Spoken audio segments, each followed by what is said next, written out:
loud and spectacular fashion, which was exactly what Anita had hoped to avoid. The presence of both camera crews had opened the floodgates, and now every journalist in the city seemed to be aware of the man's imminent arrival. Zaid had clearly suffered the most. What had started as a respectable shot was now obscured by a rectangular lens hood and the heavily teased hair of the regional correspondent for CBS News. "Anita, we've got to find something better," Hoffman finally said, poking his bearded face out from behind his camera. "And from this position, I'll have him on screen for less than 5 seconds, and that's a best-case scenario. The interview's out, you know. You won't hear one word over this bloody lot." She turned away, rolling her eyes in exasperation. Despite having been born and raised in New Hampshire, Hoffman had been adopting British speech patterns for as long as she'd known him. At first, she had shrugged it off, thinking it was a joke. But then, less than 2 weeks into their partnership, she'd been disheartened to learn just how seriously he took his British heritage.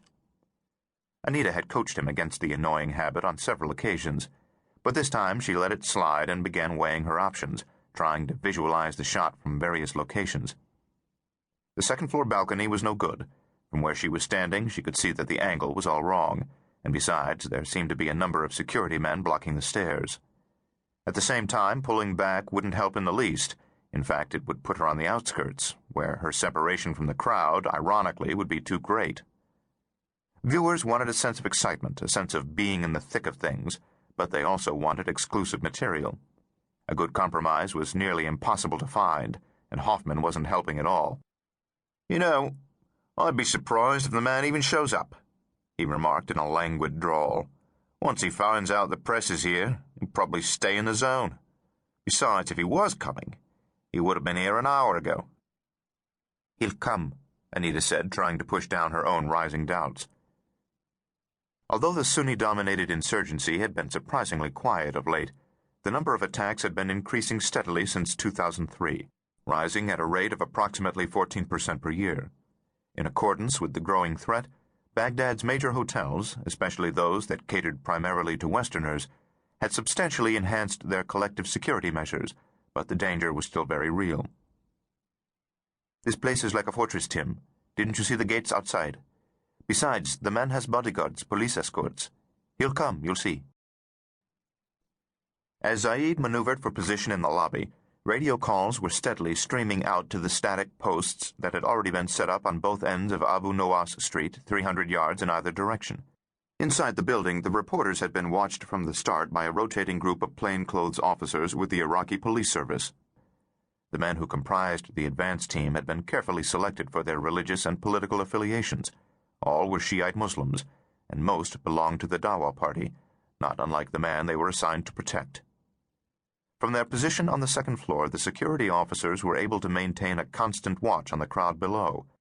As they scanned for suspicious activity, the frequent reports they muttered into their radios were routed straight through to the lead vehicle of the approaching convoy. 5 minutes after the advance team vetted the group of reporters, a black Ford Explorer squealed to a halt in front of the building. The doors swung open, revealing 4 additional security officers. Each man carried an M4A1 assault rifle and an M9 Beretta pistol, weapons supplied by the U.S. Department of Defense. They climbed out of the vehicle and scattered, 2 moving across the road as the other 2 formed an identical pattern in front of the Babylon Hotel.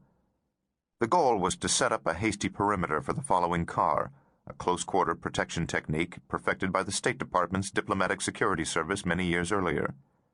Having learned the maneuver from their American training officers, the guards put it to use with rapid precision, calling in on a dedicated radio link once the area was secure. A white Mercedes sedan appeared a moment later, hunkering low on its wheels, gliding to a gentle halt beside the curb. A security officer reached for the door handle. The man stepped into the street, carefully avoiding a minefield of muddy puddles.